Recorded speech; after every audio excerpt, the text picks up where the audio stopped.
Hello everybody and welcome to our first game of King of the Hill today.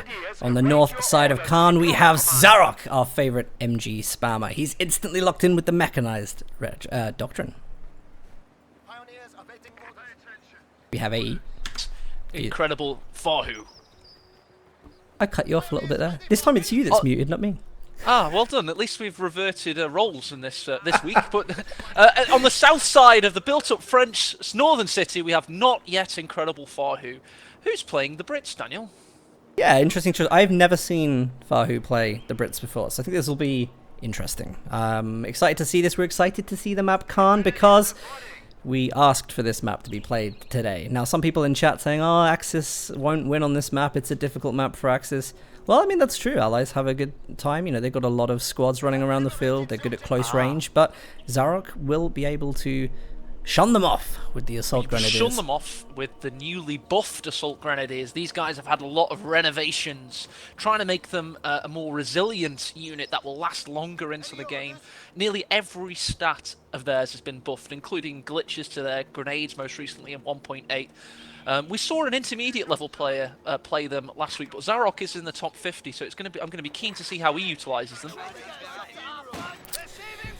Yeah, it's going to be nice. I mean, there's not going to be a deviation from his MG build. I think we know that, but it's nice to see him work a unit like this into the machine gun build, because one of the best things about the Assault Grenadiers now is, you know, I mean, Sprint is very, very good already as an ability, but when you've got the MGs there, you're going to be able to outrun the Brits. You're going to be able to sprint up to the Brits in green cover and just start hammering them back right from the start of the game. So it's going to be really, really nice to see the Assault Grenadiers. I think they'll have a definite advantage in the start. The Brits have got to keep as much distance as they can. I don't know if you remember the old map Stalingrad. It was a terrible map, but Loved it. I know you did. But most people hated it, you've got to acknowledge that. But the only way Wehrmacht could survive and prosper was via usage of this commander, I seem to remember. Assault Grenadiers were roughly released around the time that map became into rotation. And it's a bit of a throwback to see them yet again on a built-up map in 1v1. I actually recall the first time I came across you was you casted a game I played on that map. I don't know if you remember that. That was my big return to casting. It was back in 2014. Yeah. And I'm absolutely honoured that it was my game. But that was a golden time for Co 2. I mean, IS2 really tank, Tiger tanks, and it was basically one round, one stun. You know, just constant stunning of each other's heavy tanks, and it was crazy. It really was, and there was multiple heavies at the end of the game. The balance actually was a better two-faction balance, because there were only two factions at the time, and it just felt really, you know, quite a good period for the game, to be honest, except for that map, in my opinion. Yeah, I do agree. Well, let's have a look at the start of the game. Fahu's played pretty safe at the start, trying to get as much of his own territory on lockdown as possible. He's managed to thwart Zarok's advances of the Assault Grenadiers and may even take them down on the retreat if he can get that last little bit of accurate shots. I think he should be stopping still there, to be honest. Oh, he's trying now. He's stopped still. But they just ducked into the crater, obtaining yellow cover with a reduction to received accuracy, which would have meant they had a safer retreat path home. Difficult one, yeah. Looks like Fahu is going to try and cut round the back of Zarok's MG. Zarok looks like he's already set up for it, though. Wasn't actually having the unit set up, so he didn't manage to get the early shots off there. Fahu's still going to pursue this flank. It's probably going to force Zarok's MG out of that side of the engagement, and he will end up retreating. This is a good start for Fahu, if I'm honest. Yeah, he's doing quite well, given his limitations against what you would have thought would be a more mobile build with the Assault Grenadiers running around. But Zarok, as we said, has built two MGs, so it is a little bit of a static play at the moment. With Fahu just about starting to make the first major incursions into enemy territory right now, capping that strategic point. I really feel like one of the best things that Fahu could be doing here is maybe getting a mortar pit up early on in the game. Because really the only threat I see at the moment is possibility of Flamer on Pioneers, which would be able to do a little bit of damage to the mortar. But otherwise, you know, just what's really going to happen? The Assault Grenadiers aren't going to be able to take it down with infantry fire. They're not going to be throwing those grenades around willy-nilly as they cost so much. But yeah, the only thing is that Flamer Pioneer. And I think a mortar would just do so much damage it's across interesting you this map. talk about cost, because those assault grenades have been lowered from 45 to 30. So the idea of using 2 assault grenadiers to take out a mortar pit with the assault grenade isn't too far-fetched anymore, Dan. Yeah, you're probably right actually there. I think so many of us are used to them being the 50 munitions, you know, absolutely outrageous cost there. Now they're more utilised, most likely. And of course, the reinforcement cost has been lowered of the unit. We've had and Veteran C1's been buffed quite significantly, so it's going to be nice to see how if they can get to Veteran C1 and get those reduced received accuracy bonuses. Fahu is getting pushed off the map by these assault grenadiers. Now with the flame pioneers, he knows that there is building clearance, and he's got a very overextended MG by the northern west VP there. So he's going to have to be careful. He's going to have to reposition, which he already has. And here comes Zarok's first vehicle of the game, Scout Car. Yes, the 22 is on the field. It's going to be up against the Brit Sniper, which of course does have some element of AT capability, but for the most part it's a good strategic pick at this point, and we're going to have to see how Fahu reacts. Really wondering, I mean, this Scout Car is set up to do so much damage to Fahu right now. The only AT I can really see him having is the Sniper. Doesn't have the ability to lay mines without the Engineers. I would say this is a huge flaw in Fahu's build. Is he has the Sniper has only just had its first kill, so it's nowhere near Veteran 1, so he's probably going to have to get some tech up very quickly to deal with the Scout Car before it starts to cause him serious problems.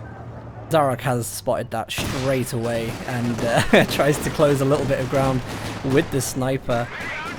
Looks like he's fearing this infantry push, but an MG in the building should be able to suppress at least 2 of these squads. Oh, Fahu's teched grenades. Interesting. Oh, the MG's in a difficult position, gets decrewed. It looks like the infantry section are going to be able to take the weapon as well, so big win for Fahu there. Yeah, that was a lovely... I mean, what a surprise. You don't normally see Brits tech up to that grenade.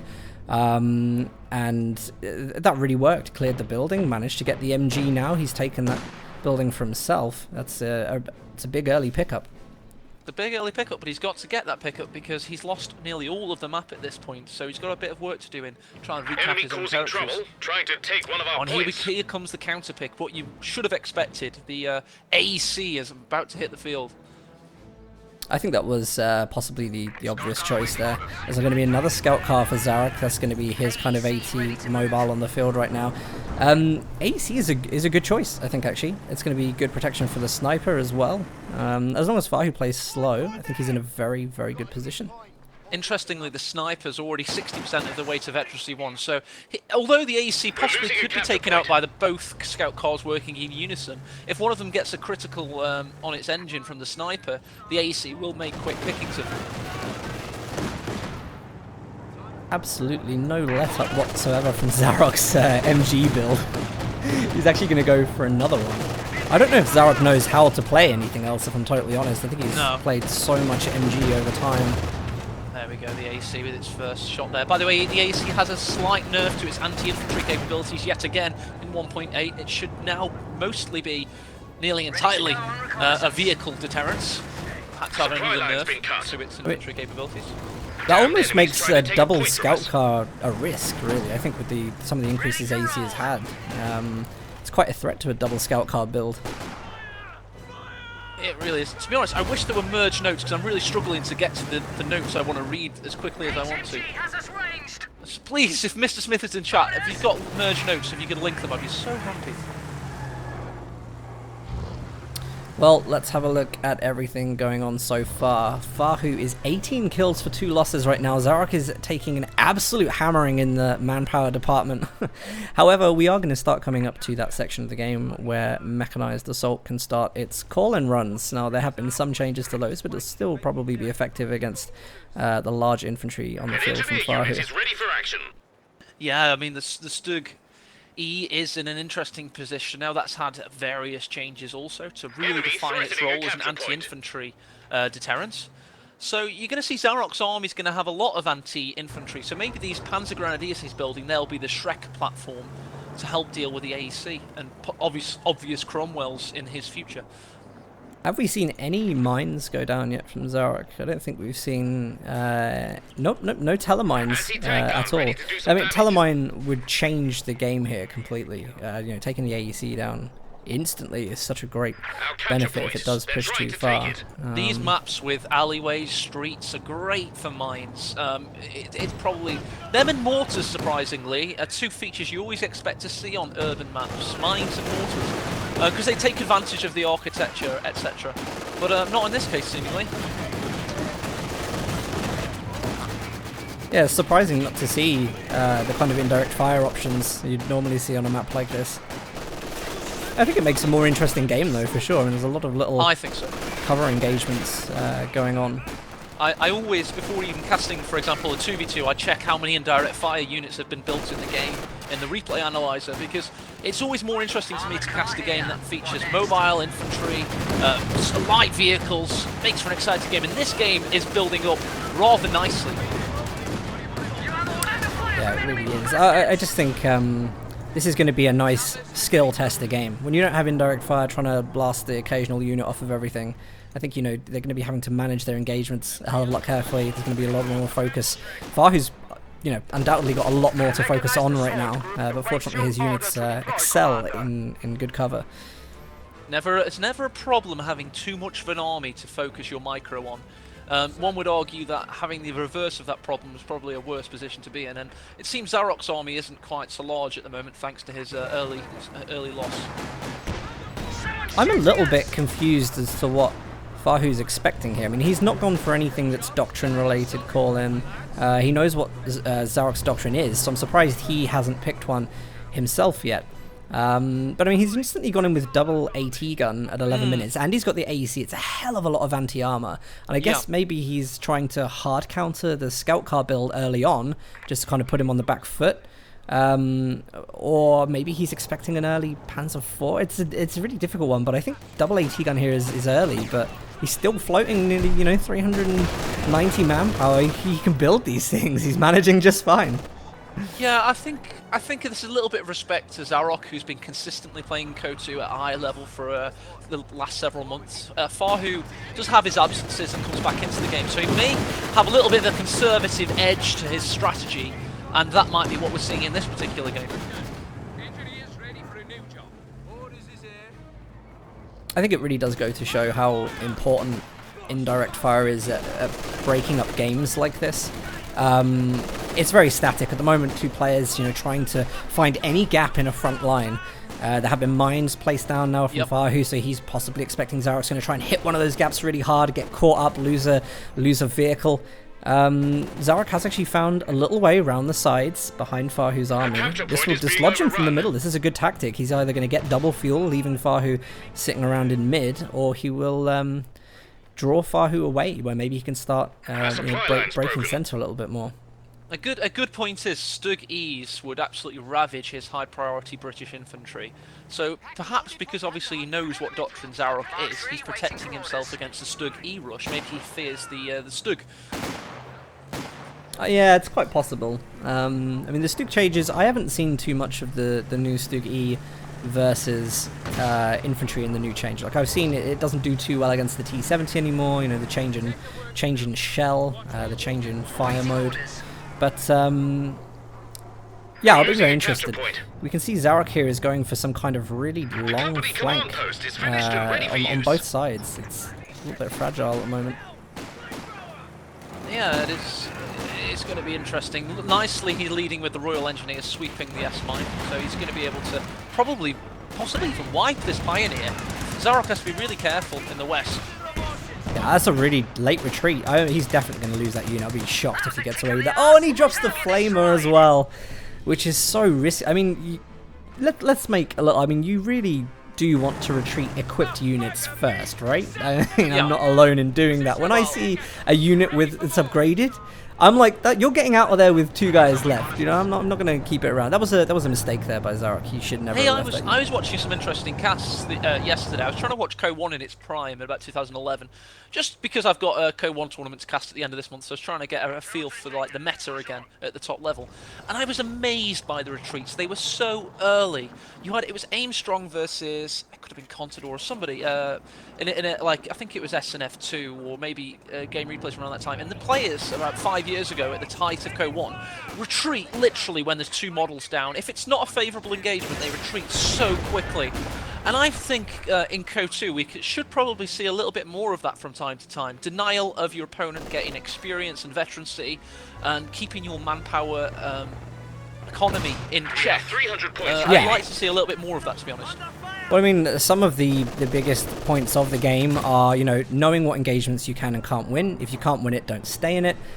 You know, if you've got a unit that is higher manpower cost, don't keep it there because it's going to cost you more to reinforce, and your opponent gets manpower lead. There's little intricate things that make this game amazing, and you don't see a lot of it. You know, we're just casting the action.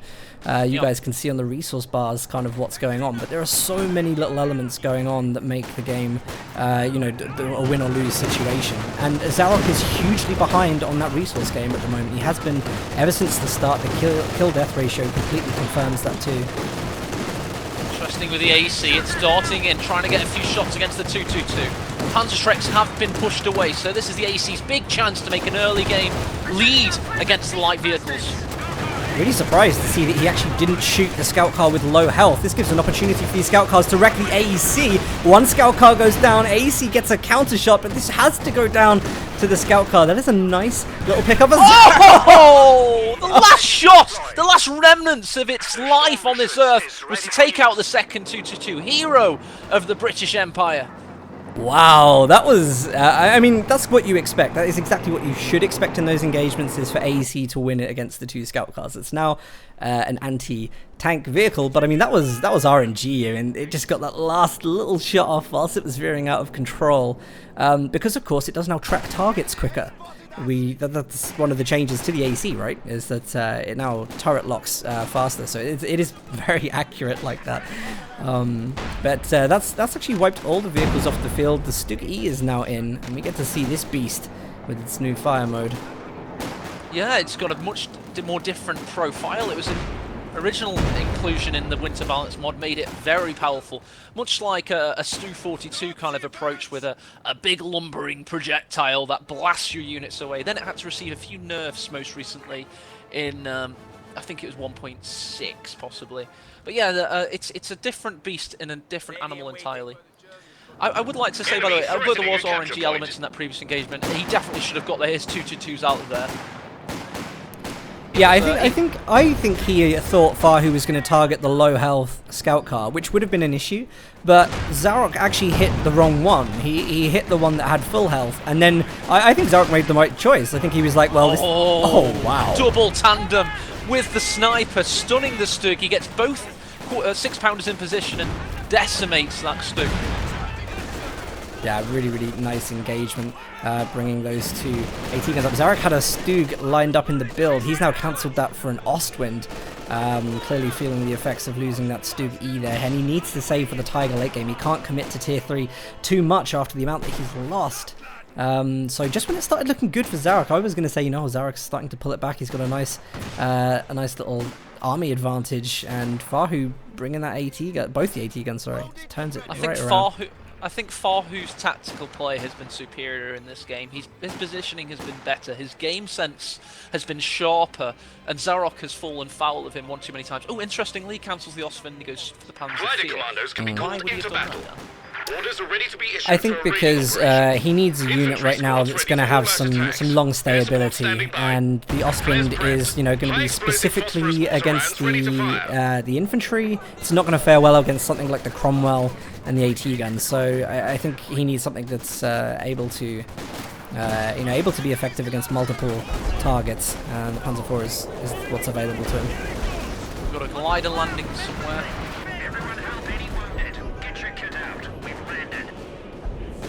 Devilish Irishman making their presence known in the trying to take centre. a point from us.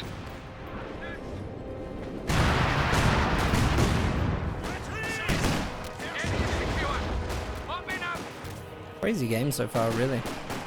The VP count, it must be said, is heavily in Zarok's favour.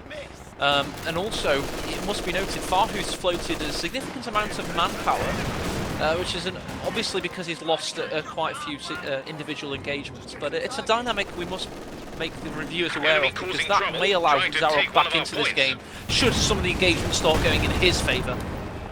Well, yeah, the time advantage is one of the key points for Axis. The longer Axis go on, the stronger they have time to become.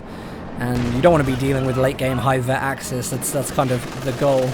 But I think the main point is that with a VP lead like that, Zarok probably has time to pull this last unit out from Tier 3. And bear in mind he's had to spend fuel upgrading to the Tier 3 building and bring the Panzer IV out. Now he's got time to go for the Tiger still. And a good allied player would have been able to push VPs so that, you know, bringing that Panzer IV would have been a huge gamble.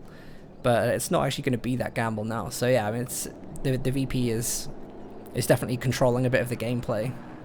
It's allowing Zarok to be able to utilize that ace in the hole, the famous Wehrmacht. I've just about managed to eke it out to the late game. Here's my monstrous heavy armor. See if you can deal with it. A one-click ability that suddenly makes the Wehrmacht a player on top. It's all about how the allied player can prepare for that eventuality, though, because of course it is one of Coh's most well-known dynamics. Oh. Prepare. Oh, yes, Dan? Second Panzer IV. Interesting. I'm just looking at all the things that are going on right now. Here we have a grenade going in, the Gammon Bomb trying to wipe out the MG there. It does go down. That leaves a VP on the right-hand side ready for capture. Fahu's making a little bit of ground on the middle and left. Just trying to force things off bit by bit. I think he's possibly thrown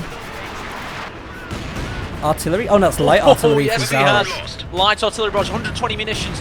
Devilishly just destroying one of the 6. Oh no, yes, destroying it. It's indeed a wreck now. He's got rid of one of the AT guns. Will his Panzer IVs be able to exploit this situation? I don't know if he wants to overextend too much. I mean, there is still one there. The Cromwell's on the field, but just being unused at the moment.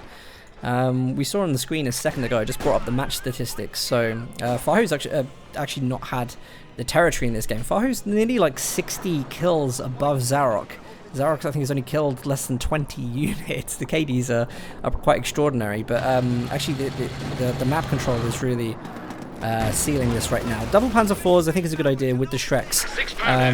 Now that he's got you know, the munitions coming in with the light artillery, look at Fahu's rustiness on the eastern victory point there. He's left the commando unit to get shot at by a Panzer IV. He lost 3 very expensive models of that squad there. So although he is playing a very good tactical game, Dan, and we must commend him, his rustiness is clearly showing.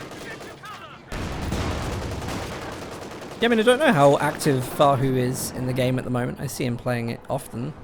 It's not a bad game by any means. No, it's a good game so far, but little things like that are an indication that sometimes the micro and the awareness, map awareness, might not be exactly at the zenith of their playability. First of many Cromwells on the field, Dan.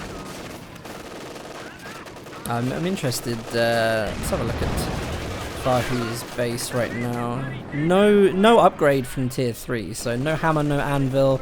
I mean, I think you wouldn't really see too much of anvil anyway, unless he was going to try and use the base artillery, which could be good, to be honest, in some of the closed circuits on this map. You know, it's not a bad thing to have, but I think if he does tech up now, given that he's gone for the Commando Regiment, it's going to be for a Comet, and a Comet would be devastating, absolutely devastating. It'll either be Comet or Firefly. Well, that is the Brits' key to compete with late game Wehrmacht armor. I mean, as an allied faction, they actually there were some critics of the design when they were first implemented, because they kind of have a bit of a role reversal in that the fact that an allied faction has really great late game tanks. What the hell? But they are the 2 tanks that we would talk about: the Firefly and, of course, the Comet.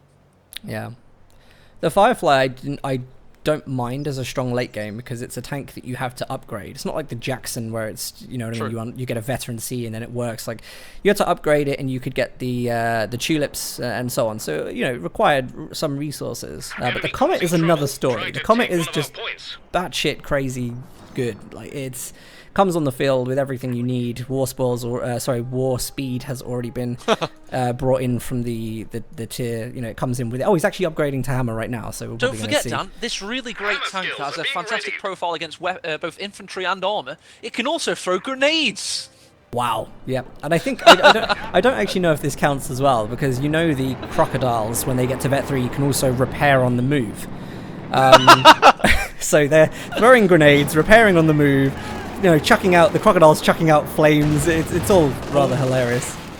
To respond from the front, we've got this Panzer V is very close to a mine. Oh, almost a bit of sentience there as it backs away from it.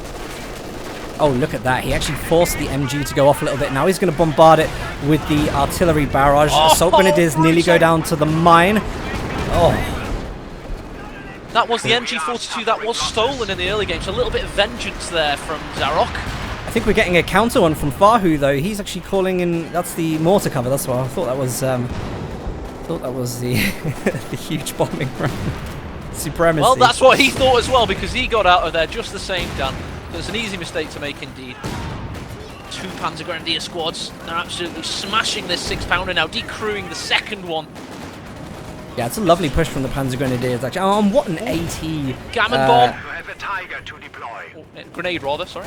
What an AT wipe there. I mean, 2 AT guns just kind of left there. He's going to try and hit them with the Shreks now, trying to destroy them. Fahu has to respec to some more AT pretty quickly, otherwise he's going to get quick rushed by the 2 Panzer IVs that are on the field. So it's a little bit of a risky time right now. Fahu, I think, is probably going to save for the Comet and reinforce. Oh, the Panzer V saves the life of the Panzer Grenadier as it retreats. The other squad with the Panzer Shrek did manage to destroy both 6-pounder weapons, so very interesting turnabout in play. He's got to get AT sorted like so quickly. In fact, 1 AT gun has come out, which is what we expected, and he made the right decision there, getting that out like immediately. Doesn't look like Zarok. I mean, he's only got the 1 engineer on the field. Now he's just brought out his 2nd Pioneers, so he's going to be able to repair a little bit quicker. And that is, of course, the benefit of Axis. Axis Pioneers repair faster. Am I right? Yeah, they repair faster. Veteran 2 faster, and then they don't have the damage nerfs when they're getting shot at Veteran In general, 3. though, they repair faster, don't they? As a basic standard unit, I recall that the Pioneers repair faster than the Engineers, which means you get less vehicles as Axis. That's, I think, by design, you get less vehicles to play with. So, but they do repair faster. You can get them back on the field quickly, and that was always really apparent with the old IS-2 Tiger engagements. Is that 2 Engineers on either side, and you would always have a Tiger kind of raring to go quicker. Sector has been cut off. Yep, that's me shrugging my soldiers, my soldiers, sorry, my shoulders. My knowledge of this game is about co2.org veterancy stats level. I am not got the modding statistics level knowledge, you know. I know what the tooltips relate to, but I don't know the exact percentages involved, and I'm pretty sure that's probably the distinct average of most people in the community. You know, you'd have to ask somebody like Mr. Smith or a Yan252 or a Callum from General's Gentlemen. I believe it was Callum I picked that up from, so... but he is Australian, you can't trust everything he says. This is also true. I'm seeing the chat right now. They're saying Zarok without Maxims. It's important to let everyone know there were Maxims. There were MGs rather. A lot of those have been lost. A lot of them have been replaced. I don't know what the total build is. Oh, he's dangerously close to losing this squad here. It's Vet 3 Tommies, and they're so close to going down. Oh, how did he live through that? He's going to have post-traumatic stress. Ooh, Cromwell's in a difficult predicament. We've got blitzkrieg enabled. Well, it's going fast anyway. Yeah, it looks like the Panzer IVs, they didn't continue the push there. They're going to take a couple of shots from the AT gun. Now they're pushing past it, trying to chase the Cromwell. They don't really care because there's not that many snares there. They don't have to worry too much about mines, which have only been placed on the western side of the map. Is this Panzer IV fast enough? Check out this bait, though. Oh, nice positioning from Fahu. Zarok's got to be careful here of this mine. It could go down. Oh, no. Engine damage. This could be game right now. Fahu's in a great position to exploit this mine. And what do mines do, Dan? Well, they win games. This is really, really tense. He has to get the Panzer IV out of there, really. But actually, it's probably more tense for Fahu and the Cromwell, because the Tiger's now on the field, and the Tiger's probably going to be chasing up the left side to defend. It will come towards that Cromwell, so it's tense game right now. Could try and finish it with a gammon bomb, that would be hilarious. He has got a chance, by the way. Now the turret's preoccupied with killing infantry, he could come into the Cromwell and finish it off from the rear. No, he's got the 6-pounder with 2 man down the rear of the tank, spotting for it with the dying Tommies, gets the kill. Very nice, and as soon as that happens, the Cromwell's going to try and make its approach back to base. He can probably hear the Tiger's engine through the fog of war, so he's going to quickly speed that thing back for repairs. And still, you know, VPs, they're slowed down now. Zarok isn't taking as many, but it's still a long way to go for Fahu to win. The Comet's about to be on the field, so this engagement still not easy for the Tiger. There's, you know, 30 seconds a window where the Tiger could do some real damage and you know, push the map back. It's got to try to start paying for itself, because as soon as the Comet's on the pit field, in conjunction with the 6-pounder and the mines and the sniper giving off the damaged engine, criticals, etc., it's going to have its work cut out for it. You're damn right there. I just wanted to point out, by the way, that we have had quite a lot lost in this game so far. Just to talk about what Zarok's losses, his major losses: 1 Assault Gren, 2 Pioneers, 3 MG teams have been decrewed. You got 2 Panzer IVs, a Stug, and 2 Scout cars. That's a lot of losses in one game, Dan. Yeah, that is a hell of a lot to lose. But I mean, I think because obviously, you know, he has got the call-in doctrine as well. It's helped him out a little bit. Even when he loses, he's been able to get that Stug on the field, and the kind of lack of resources he's had hasn't really made too much of a difference, because he's been able to pull things out without tech. So he managed to kind of restabilize himself, get some of those resources back. But I think he's on the rocks now. Like, losing that Panzer IV, we're not going to see another one of those out for a while. If the Tiger goes down, and this is it, this is his last chance. He's not going to get another one of these for a long time now. He's got to nurse this Tiger. He's got the VPs to work with, fortunately. It's all about, with the Tiger, trying to get it to veterancy free. If the Comet's got anything to say about it, it won't do that. War speed was enabled then, but I don't think Fahu is confident to push. He has not mineswept that area of the map at all yet. There could be telemines there, which would be absolutely devastating in an engagement versus the Tiger. Dan, just excuse my noobishness. When there's that rotating golden symbol with a target in a tank over the tank's head, just checking, that is the symbol to indicate that it's targeting vehicles only, isn't it? Yes, it is. Yeah. So that is quite new, I think. That basically means toggles. I've brought it up on the screen right now. It's called free fire. So you have the option free fire or target tanks. The other one, of course, you would have seen before was war speed enabled, which is a little different. Of course it is. I use it in game myself, but as a caster, I'd never actually picked up that was the symbol that indicated it. I must just be, you know, when you've got fog of war when you're playing and you hit D on auto keys to make it target vehicles, you don't then say, oh, the symbol's there too, that's good. I hit H for that, actually, because I'm on classic. Yeah. Ah, you're a classic newbie, that's the problem, you know. No, actually, no, because there are some of the greatest players in this game play classic. Like who? Like Helping Hands. No, he doesn't, he plays grid keys. No, he doesn't, he plays classic. I spoke to him about this before, and I think Nagano plays classic, DevM plays classic. Oh, shut up! Stop making up stuff. I'm not DevM. I had this conversation with DevM. Stop countering my arguments with better arguments. I'm not a fan of that. I'm sorry. You're always right. That's it. Now we're talking. The Irishmen are flanking. They're going to try and find a nice angle around this MG42 in the garrison. They have been uncloaked, however. They've managed to make it around one cone of fire, but the Tiger's up their arse. Yeah, it's the second MG there pinned them down before they can get that grenade. That would have been a great grenade. It would have taken down the building, but the suppression from the other MG... I mean, Zarok has this type of MG play nailed down. This is all about what Zarok does.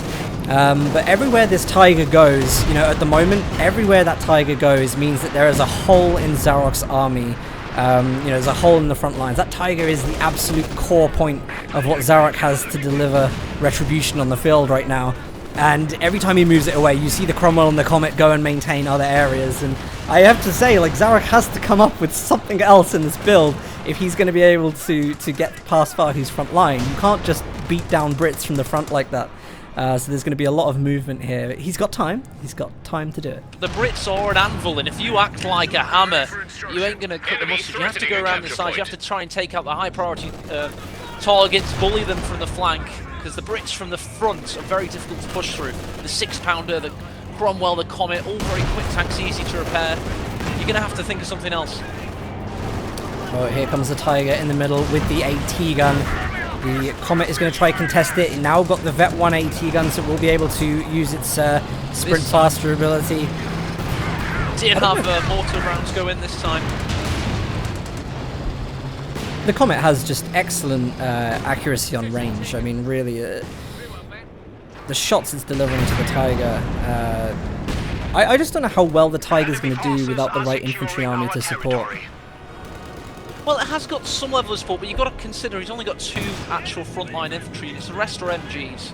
So unless the MGs are perfectly in position, fully health, aren't getting sniped away, the Tiger's going to be unsupported. Talking of which, another one goes down, and the weapon's getting destroyed by this beautiful Comet tank. That was really like just over dramatic. Like the sniper had basically taken that MG down to 1 model. It was running away, and the sniper was just about to fire when an off-map shot from the Comet just annihilated it. It's completely unnecessary. Oh god! Just like Nagano's Panther on the ice. Yeah, very. Oh very gosh, yeah, that was. So no we've fear got an of that on this interesting one. balanced comment in chat from Calculated Banana Tree, who is a pretty good chatter. He does make some interesting points. Why do Brits have all these abilities that deny every faction their ground? They do, don't they? They have capabilities within every commander, or most of the commanders, that actually just stop you having your own ground, you know? Area denial tactics, and they're very frustrating to play against, aren't they? Yeah, the Brits just... I think it's because the Brits are designed to be slow. So the whole... It's a bit of a weird design. I mean, they're just designed to lock down and grow strong, aren't they? And then when you do actually get units later on that are mobile, you know, they've been made to just self-sustain on their own. So you drive it in and it'll do its job. But big push from Zarok in the west. He's got all of his units acting in unison against hard targets here. Discovered the commandos. The infantry section probably don't have a chance. I think that Fahu may have to retreat from this position or go full whack and try and contend it. An interesting decision to drive all the way down here. I mean, there are actually mines on this side which he could trigger if he brings the Tiger too far forward. I think the AT gun there nearly got that Stug down, and Comet does not want to chase for fear of hitting the Tiger. But here we go, this Tiger, I'm just watching it roll forward little bit by little. You now have a new Comet tank. Oh, and another Comet's hit the field. Oh, 2 Comets, that's brutal. Because they have parity with the heavy tanks that are limited to 1, it almost seems a little bit overkill to have 2 Comets on the field. They are very expensive, so he has paid for them. He has the right to use them. I mean, Zarok's just obviously right now wanting to lock down 1VP very solidly. I don't know if we've actually seen any mines on the flank, because with the 2 Comets Cromwell, it's likely that these tanks could flank pretty deeply here and not have any problems. So I would love to see these Pioneers making use of these munitions that Zarok has and just preventing that tank rush from happening. It's a huge gap in Zarok's strategy right now, but he wants to lock down this 1VP for as long as he can. He has enough VPs in the bank to build up more tech until he's able to deal with these Cromwells, and I think the answer is going to be in the Stug tanks. Yeah, he's got the Stug Aufgeh out in the field. I think that's how you pronounce the letter G in German. I'm not entirely sure. It does sound a little bit suspect. But he's chosen the anti-tank facility because his Tiger just is not cutting the mustard right now. It's not able to go toe-to-toe with 2 Comets. So he's also got a Stug to back it up, a Pack 40 as well. Obviously the Panzerschreck Panzer Grenadiers. So in theory he has enough, Dan, but will it be in actuality enough? I think it's possible.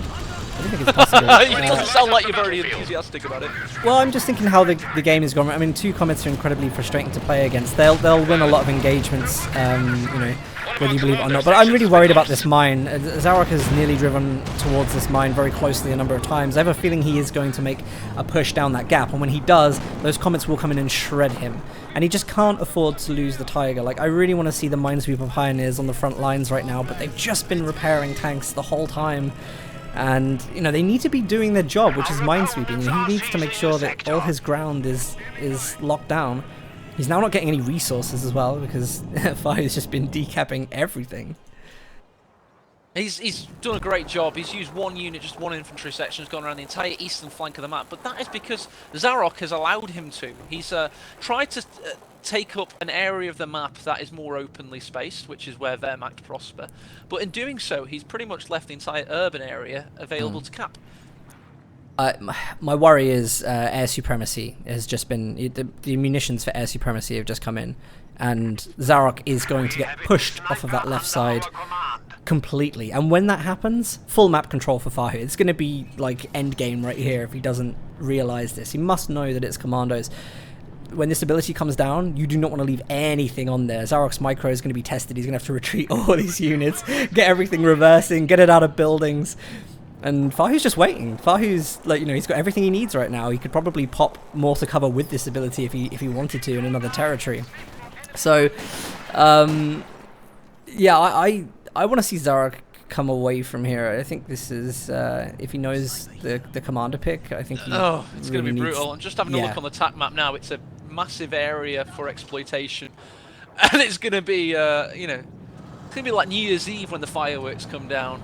Yeah, what also worries me is Fahu's driving tanks up to the base. So when all this stuff retreats, he's going to go in there, isn't he, with a centaur, yes. And he's just going to blast the base, and it's going to be absolute carnage. I'm excited. I hope they play it to the end. I hope Zarok doesn't throw a surrender because I want to see this. I really want to see this. Because he's cock teasing us right now. He's bending over.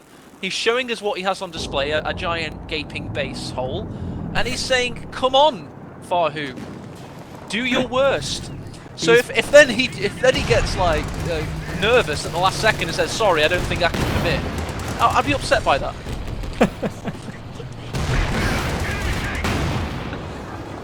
Well, it looks like a little bit of movement has come into the mid. Zarok no longer presenting as a aptly described, but can we do more David Attenborough kind of casting?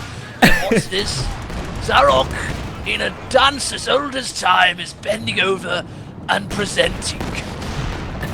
It's pretty much about to go that way.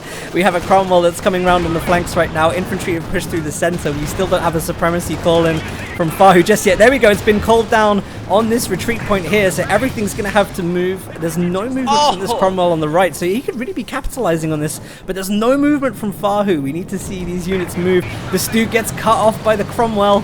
So this fantastic turnabout in skill. He's clicked the ability. 325 munitions called down to blast his opponent to smithereens. Where is his look? This is the balance. You're about to lose all of your units, and Fahu doesn't care because he's going to be reigning King Supreme. I mean, I really felt that Supremacy could have been used a little bit better there. That wasn't the best use of Supremacy. The majority of it actually just tore through the buildings. But it's so nice seeing... There's a little bit of a historical, you know... Yes, satisfaction about seeing those bombs rain down on Khan. I'm just like, you know... No, that's horrible. That's nice to see. Did you just say that? No, you know what I meant. It's like a tribute to history, isn't it? But not quite. What, when we killed all those French civilians in World War II? Alternate Is that history. what you're saying is a nice throwback to history? It's where the RAF history. bombed Caen? Alternate history, where the French remained in the war and we realised we have more chance with them out. Well, what basically happened? We'll have to cast the game if it's exciting. Hang on, let's just check. No, it seems okay. We'll go. Basically, the British couldn't defeat the SS Hitler Youth, so they had to call in the RAF to decimate Caen. That's pretty much what happened. Massive engagement coming down. Stug decimated. Much like the poor French families Dan was referring to. Aww. I mean, really, like, the game is pretty much closing in here. The Tiger is the last kind of bastion for Zarok. The Comets and Cromwells are just going to tear through this. There's absolutely no chance of that Tiger. They have to play an absolutely outstanding game. But also, you know, he's going to lose that VP on the west side now. He needs to do some recapping going south.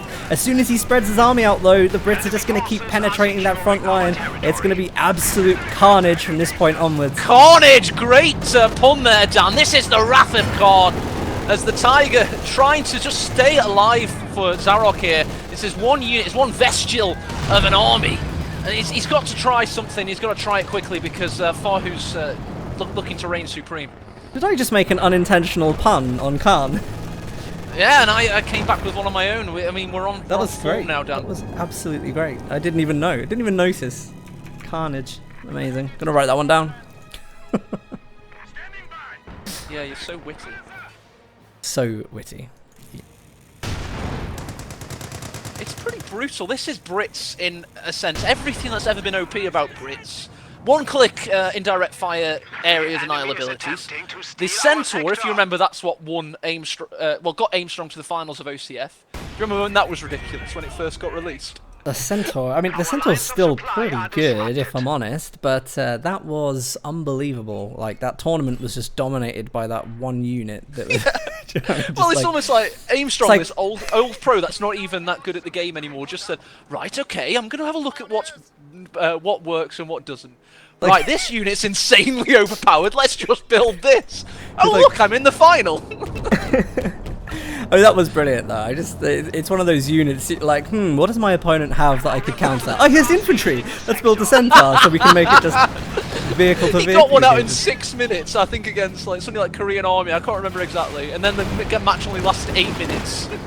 But I think it's in a nice place now because, you know, you still have the choice to build this unit first, and you just have to micro it a lot better than you used to have to. I like the centaur, I have to say, I do.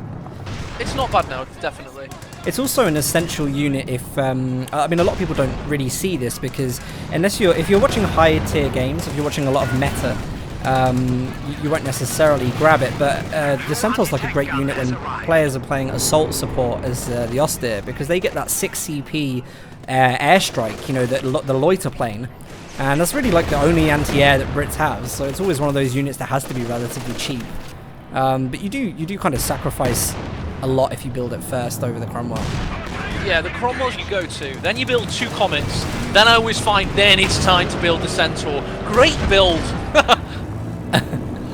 Really shows his dominance in this game. But Zarok, to be fair to him, currently has at least one of the VPs. He has half the map back in terms of territory points, and it's very slowly he's trying to find his way back into this game.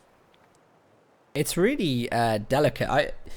There's a couple of things that he can, I think, Fahu's actually just got out of that building now, but I mean, Fahu's occupying low health buildings here, always very, very dangerous idea to do. Even if you think it's safe, it takes one little thing to fall in that building and it will go down. What's weird, like this whole game has been without indirect fire, and I'm just thinking, like, for Austere, it'd be so nice to have some smoke. It'd be so nice to smoke the AT guns with mortar shells. You know, then bring the Tiger in, get that veterancy up. If they can get the Tiger to vet 3 and kite with it well, you know, plus he's got the Panzerschrecks, he's got 2 squads of Panzerschrecks now. There's definite chances. It takes so long to get that Tiger to veterancy 3, but it's not too many stats shy of a Tiger Ace when it finally reaches it. Yeah. It's one of the most potent veterancy vehicles in the game, or even units, especially when infantry didn't used to have veterancy. It used to all be about trying to get a vet 3 Tiger. So hoping he can do that. He's up to 90% of the way through veterancy 2 as we speak, 16 kills. No vehicles killed, tellingly, and I think that shows a little bit of impotence overall for Zarok. Yeah, he's had a definite struggle closing those down. There's been a lot of misplays though. I mean, Zarok has really tried to dive Fahu multiple times, and every time he's dived in, he's lost. I mean, he's not doing it anymore, and I hope that's just by learning, but, you know, those dives probably cost him a lot of the game, because he just hasn't had the vehicles to even hold a front line efficiently. The VPs are about to go back into Fahu's control now, so Zarok's advantage, his kind of gift of time that he did have, is going to be very, very short now. We're going to have to see Zarok ratchet through the great gears, though. He's not quite had the killer instinct as of yet, or as you say, Dan, his dives have not worked. So by killer instinct, I suppose I mean he's not had the success that he needs. In the West, we've got the Cromwell in difficult position. This could be what Zarok needs to hopefully get his way back into it. Oh, he probably could have got some decent shots on the Comet there, but he actually decided to hit the retreat button. Fahu trying to cap the center, but now the VP drain has been stopped. There's a lot of chance Tiger's being repaired. These Pioneers should be able to quickly cap the eastern side of Khan. So this is still up in the air right now. The VPs are equal, and Fahu isn't being aggressive. I think that's the key thing here. Is it's Zarok that's hitting all of the lines. It's Fahu's just sitting there taking some abuse, repairing, and then, you know, trying to get out of there. But it's Zarok that's doing a lot of the work in this game. And I think he'll be rewarded a little bit before this game's finished. Yeah, I think Zarok's luck has finally got to turn. He's arguably had a little bit less luck in this game, and the idea of Company of Heroes RNG system is, yes, it makes it a little tiny bit less precise, a little bit less skillful, some might try and argue at times, but overall it's meant to balance out throughout the course of a game, and the longer you play, the more it'll balance out, and we're now hitting to our 50th nearly minute of playtime, so hopefully we'll have some swings in Zarok's favour. Yeah, the whole focus on this game is now VPs. It is absolutely huge. Zarok may have overextended with the Tiger here. It hits Vet 2. Now he's hit Blitzkrieg as well. He has to get this tank out of here very, very fast. The AT guns need to reconfigure because the Comet now has rear armor. And it's going to be armor, but a rare bounce from the rear armor. The Tiger trying to lumber away. It's been found out. However, the Pack 40 now in position to protect the 60-ton Behemoth. I think he's going to get one of the Comets down there. Actually misses a shot. Will this AT gun get it? It won't. A last shot from the Tiger may. Oh, wow. That is very, very lucky. A Tiger missed a fairly close range shot, actually. That is the worst look I've ever seen. It was literally the center of the town, wide open space, nothing to deny the shot. The Tiger clearly within range. This is a well, tank sometimes, I mean, we always say this about the tanks, and the tank was moving, and obviously it takes a reduction accuracy when it is moving, and I think that's a real thing. Like, even if you are bringing tanks away like that, you have to hit S on your keyboard, you have to hit stop, and you do get that accuracy back for a second. Yes. And it's really important if you want to get your tanks performing well. Not saying it works all the time, because it doesn't. You know, there is an RNG element, but if you want your tanks to be performing well, you can't have them moving and firing. You've got to obey the laws of physics. That's a great point. The point of binary nature of Company of Heroes statistics comes into play here. If your tank is even moving 1 kilometer per hour, it's moving, so as a reduction to its accuracy. You have to hit the hotkey to stop to obtain the static accuracy instantly, and he didn't obviously do that at that point in time. But from 4 meters away, you would expect him to still hit the shotgun. Yeah, I mean, you know, the driver's not going to be patting himself on the back going, "Why were you moving, Kurtz?" He's going to be like, you know, they're going to know it was his fault. But just as a general rule for people who are wondering about tank accuracy, you've got to be stopping that tank. Also, another point, we did see the Tiger take a hit through the rear that counted as a frontal bounce. The reason for that is a little bit strange. Again, it relies on the binary nature of tanks only having a front and a back. They do not have a side in terms of statistics, so it's very much where the projectile hits on the halfway line. If it's the front, it's going to be a bounce. If it's just to the rear of the halfway line, it's counts as rear armor. It's a very strange way to look at it, but that's how it works. Let's have a little look at the match stats again at the moment. Not yet incredible. Fahu still in the lead in the kind of the KD side of things, but at this point of the game, we're having a look at points held at the moment. It's pretty even. Zarok has had his little moment where he evened out, and Fahu just keeps creeping up. He's got some great things on the field right now to be pushing map areas. Oh, but check this out. Sniper gets turret lock on the Tiger. The Comets go in, delivering huge shows, penetrating the front armor. Tiger's got to be so careful. Where are the Pioneers? They're not even on the same side of the map as the Tiger, so a couple of shots from the Comet, and that thing is pretty much removed from the game. It's right to be cautious though, because we've got double Panzer Schrecked up Panzer Grenadiers coming as a big tank busting squad now. They just need to get the tanks up against a solid object, but Fahu's micro and reversing has been quite good in this game. Yeah, he's not done too badly. I mean, he's had some very, very lucky moments with the Cromwell, where the Cromwell just seemingly hasn't died. So yeah, I think he'll get his golden moment though. Well, as I did try and mention that the longer you play, surely a look will come. It hasn't quite happened for him as of yet, though. Look at this large anti-tank force as well. He's got 2 Pack 40s. There we go. The Tiger, just to exemplify my point there, seeming to take a rear armor hit, even though it's arguably a little bit more frontal facing. Unfortunately, I missed that. Oh, what do we got again? We've got mortar cover once more. This actually drops the phosphorus right on top of the sniper and the MG. Very, very unfortunate. I wonder just how much the tell of the mortar cover is similar to the air supremacy operation, and whether Zarok is just all out feeling any smoke he sees. Air supremacy is a big circle on the map. It may as well say no entry on it. Got the tight right. The Centaur taking big hits from the Panzer Schreck to Panzer Grenadiers. Instant retreat as well, so Zarok's starting to show a bit of signs of caution. Knows he needs those babies at full health with her to make a big impact. I think that's really, really good because that now opens up the ability for him to push with the Panzer Grenadiers through the center. There really isn't any infantry. How did I do that? Oh, this is weird. I've managed to camera lock onto the plane. Keep it that way. That's beautiful. Which is just moving me around. I've never done that before, so I'm gonna make more use of that. Total accident. That's epic. I'm so gonna use that as well. That's really cool. I wondered what was going on there. I was just like, Jesus, I lost control. Sniper, what? The Brit sniper has now been alive for about 40 minutes, 36 infantry killed. The Wehrmacht sniper, who's currently getting shot, has only got 16 units, so just about paid for himself. Yeah, I like what Fahu's doing with the sniper as well. He's trying to keep it very much in cover. It hasn't taken too many shots. It's just been used for a lot of vision. Now he's opened up to take the, to decrew the pack gun there, which will probably try and finish off with the sniper. All the British snipers on the Jerusalem Tiger tank. Will be able to get the kill? Misses yet again. A lot of yellow cover offered from the craters on retreat. Yeah, there's a lot of sight blockers there really, and that was always going to get away. I mean, he really was a little bit careless with that Tiger then. He was. Bear in mind, double Comet in the center. It gets around the rear of that Tiger, it's dead. Yeah, he had another Comet waiting him, so that was, Comet and the Cromwell in the west there. Another Comet that could have come around the rear to flank. There were no Pack 40s in position at that point. Although they were, sorry, he was right to do that, Dan. Yeah, sorry, the Pack 40 is just north of that, the building where the Tiger is now, so it would have been a trap, yeah. General Akbar would have said.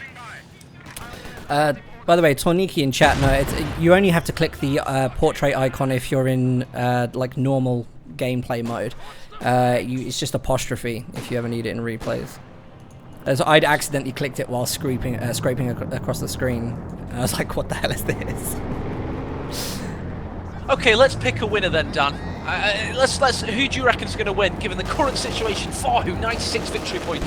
We've got Zarok on 120. I mean, it's so back and forth. I mean, just by armies and what's on the field right now, I would honestly say Zarok. He needs to get the right position, and have the 80 guns defending, kiting with the Tiger, constantly repairing with the Pioneers, and just running around aggressively with the Panzer Grenadiers. And I think he's got everything there to do it. He just hasn't mastered that yet. I don't know why there's so much movement from the 80 guns, but he's got all the tools that he needs to win. Fahu's not being too aggressive. Fahu's, relatively sitting back and just letting the turrets do the work. So I think it's that distinct lack of aggression from Fahu. He's not exploited Zarok when it's been at his weakest. Yeah, I think also if we see one of the pack guns get to veterancy 1, then we'll see something really nice, because obviously there's been a change, isn't there, to the target weak point. Sorry, just to make you aware, we just got the stolen flamethrower on a Pioneer with a Minesweeper squad, absolutely decimating one of Fahu's units there. Royal Engineers now got the Tiger in a situation of duress. One big shot from the 6-pounder, the Tiger's only got 3% health remaining. We've got the Comet diving in! Shot missed! So many bounces. I'm sure people will be loving the fact that the Tiger got so many shots. Cromwell with such little health, Dan, with a brutal shot at the last possible moment, destroying the Tiger tank. Yeah, it was a risky push there, but he did manage to make it out. That was actually Zarok's fault. The Tiger was very misplayed there. He was actually trying to rotate the Tiger instead of just reversing back straight away with the Blitzkrieg. Entirely his fault that happened. There is another Tiger out on the field now, so not all is lost just yet, but he does lose double veterancy. Dan. There is a telemine near the fuel cache on that south alleyway. He's got the 2 Panzer up Grenadiers trying to make it through the centre ground, so he's probably going to push it. However, it looks like the Comet... No, the weak tank is going over the telemine! Oh, mines win games, baby. Zarok making up for the loss of a Tiger there. That was really like, the Comet was going for that first, and then it switched to the... lower health tank. That actually... No, it's all right, Gerald. I don't fancy going down that alleyway. Why don't you take your poor stricken tank and I'll just watch. Oh dear. That was, yeah, very, very unfortunate. And now Fahu's being pulled over to the east side of the map. That allows Zarok to take the center. Losing the Tiger, seemingly not such a bad thing after all. 2 Panzer Grenadiers fully shreked up, get behind the Vickers MG gun. They're going to be able to capture that side of the map. This is a very, very good spot for Zarok. All of a sudden, somehow, Zarok's starting to look very, very powerful indeed. His Panzer Shreks ripping through the armor of this Comet. However, one of the Vet 3 Panzer Grenadiers now in a difficult situation, needs to get behind that wreckage. Does indeed manage to retreat. Yeah, Zarok could have utilized the VP a little better. Then VPs can be great for running around tanks if you're prepared to just not take a shot so often. Zarok was trying to take the shots without moving. Second Tiger's back down. Revenge of the big cat. Yeah, I mean, this is going to be a triple cap. This is absolutely going to be a triple cap from Zarok. What do we have coming in here? Fahu's gone for a Centaur, which isn't a bad idea, given that there's so much infantry on the field. Panzer Shreks are one of the biggest issues for the Comets right now, but there's just nothing to repair them. Fahu's got nothing to repair these units. He's going to have to overextend with the Comets to try and keep Zarok from getting a triple cap. And that overextension's coming at a price. These tanks have not been repaired. He's having to keep them in battle despite their battle weariness, and we all know what happens to generals when they do that. Yeah, check out the commandos, by the way. They're getting a really good run up all the negative cover that is now in the center of the map, caused by all these medium tank and heavy tank fires. They're going to easily be able to sweep around towards these AT guns. They weren't able to exploit, however. They did not manage, well, they just about managed to get rid of the veterancy on the MG, but they didn't get rid of the sniper, which is probably the priority target. We are losing a Things have sector. really gotten tense in this game right now, honestly. Wow, great shots from the Comets there. Wipe a Pioneer squad. I've started to understand the overextension of the Comets now. He's just rebuilt 2 Royal Engineers, vanilla, so he clearly didn't have the capability to repair at all. Yeah, I mean, that was kind of what I meant by earlier with his overextension there. It's just had absolutely nothing that could have helped him. So at least he'll have that a little bit now. Centaur may have overextended here. 80 guns could turn and get a shot off each. They don't. What do we have? Mortar fire again. He's having to utilise it. It's only 150 munitions rather than 325 for air supremacy. So it's interesting to see that he's a bit desperate now. He's having to really throw everything he's got, including the kitchen sinkers at opponent. Wow, those the mortar cover actually deals really, really good area denial to these AT guns. Zarok's obviously keeping them on one hotkey together, and he's actually having to pull them all the way back to his base to get the health up on them. So I mean, anything with phosphorus rounds is actually really, really effective against support weapons, because you can't keep them in the engagement. You just absolutely can't. And a support weapon with low model health is barely worth keeping on the field. Very low model health, because they're just one headshot away from having to pick up their weapon with the second model, then they get shot again, and so he's done the right thing. But that again is the Brits' area of denial of area. Well, how do I speak, Daniel? I'm an hour and 2 minutes into this slugfest, and I'm lost for words. Area of denial. Wow, so it describes my love life. Constant area of denial. Triple cap has just come in from Fahu. It looks like Zarok may be able to get around it a little bit, so it's not too impactful, but the VPs are just going back and forth and back and forth, and I don't know actually if it keeps going the way that it has been, the kind of up and downs of the VPs. You know, this I is think Zarok all over though. 2 MGs in the centre, pulling down light artillery barrage on the commandos. He's seen it really late. Didn't quite manage to make it though. The Tiger's also in a difficult position up against the Vet 3 Comet. Oh man, it took so much damage from the AT guns there. That was absolutely incredible. There's no veterans in the AT guns, so they couldn't do anything to the Comet when it came in. The Centaur goes down, still middle VP is held. It's very, very tense timing though right now. Tense timing, Southern Victory Point trying to be capped by Royal Engineers under heavy duress from the MG42. Everything's to play for right now. Fortunately for Fahu, he did a very good thing. MGs in the late game, the uber late game, suddenly become crucial units once more. God, as the sniper decimates that Royal Engineer. In the very late game, Dan, an MG suddenly becomes, it's really relevant again. It's like 5 minutes into the game all of a sudden, because everything suddenly becomes about VPs, and we're seeing that right now. Yeah, it's absolutely huge. Zarok's actually going to go in with 4 engineers because he absolutely knows that Tiger needs to stay alive. It's the only real option he has right now at defending. But as the VPs tick down, they're dead even now. 39 VPs for each player at the moment, and he's absolutely just got to run. He's got to run and capture these VPs, otherwise he's going to lose.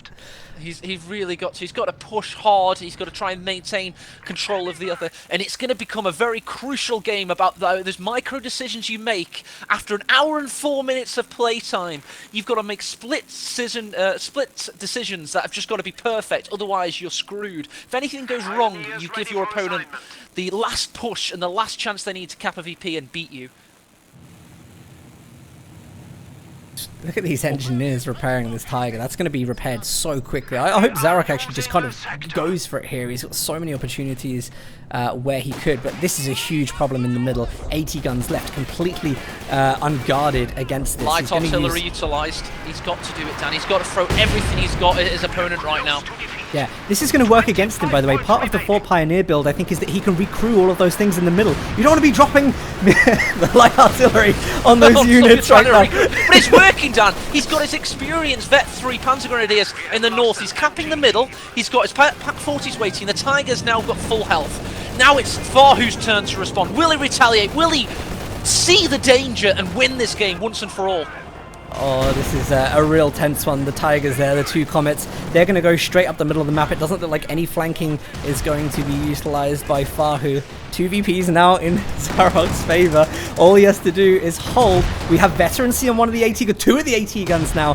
So we could be seeing the new target weak point deliver. And that, if he isolates 2 Comets, that's going to be GG easily. Finally, Zarok throwing everything he has at a brick wall, coming away bloodied, battered, beaten out of all recognition, has started to actually work. His opponent has punched himself out, and Zarok is reigning supreme. 17 victory points to 32. He does have a little bit of work to do, but he has every tool that he needs at his disposal to force this game out. Yeah, this is a dive situation. He has to absolutely just use the Tiger right now to chase down the Comets. He's then got to refocus to the west side of Khan so that he can try and get this VP, at least stop it from being capped. He just has to commit to something really quickly. Again, the Tiger is just not doing anything. He's got the Pioneers to repair now. He doesn't have to worry about mines. He needs to just go in. Crucial engagement in the west. The sniper was able to kill 1 Irishman of the commando squad. But look at these 4 Pioneers. It's Tales of Valor all over again. 4 Pioneers just smashing into the western side of the map. He's going to try and get rid of the 6-pounder of all things that's sitting there with his veterancy 3. He's got the centre on lockdown. It looks like Fahu's in a very difficult situation indeed. He may hold it. There's 10 VPs. Zarok has to cap something now. He's got to clear it. Looks like he cleared the AT guns. He should get this decap. There's enough time for him to decap. He's got it. 9 victory points and dropping in the centre. We've got the Comets having to dive all the way around the rear of the MG, trying to destroy that. He's come into it with commandos, vetted, brenned up infantry sections. We've also just seen the light artillery barrage of all light artillery barrages and company heroes to come down on the centre victory point. Is it going to be enough, Dan? I don't know if it's going to be enough. He's trying to stop the British infantry from decapping. He's going to run his Pioneers in to stop that decap as well. But this all comes down to the Tiger. Can the Tiger handle the Comet and then refocus to the infantry? What a crazy ending to this game at the moment. 2 men against 3 worker units, having to treat on 1 man. It dives out, it swaps tag teams with the other infantry section. Got to destroy the Pioneer. It's managed to do so. Tiger trying to retaliate. Oh, he's got to get that AT gun right into that VP now. He has no choice but to keep this VP decapped, otherwise he's going to drain 6 VPs. He isn't actually moving the AT gun. He's got to be running in there to try to stop the decap. I don't know what he's doing right now. He must be looking at the base or something. But as soon as he loses his VP, it's basically GG.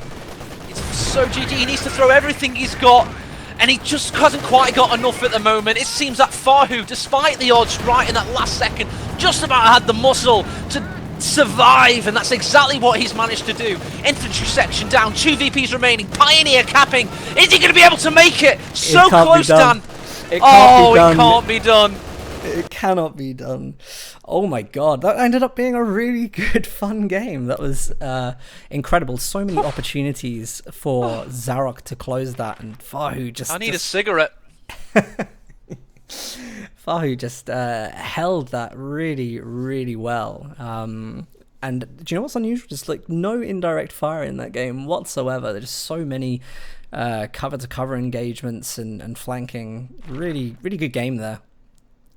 It was absolutely fantastic. I'm so happy we've had a true classic on our hands there. 596 viewers strong watching a cracking game. It had moments of tepidity in the middle, but I think those games where players are feeling each other out, a few jabs thrown here and there, they build, Dan, and they end in raging crescendos and epic final moments, and that's exactly what we saw happen. Yeah. Oh, a lovely first game of today's weekly event. That was absolutely great. But let's head back to the lobby and we'll get a player who wants to try and usurp Fahu's freshly gained throne.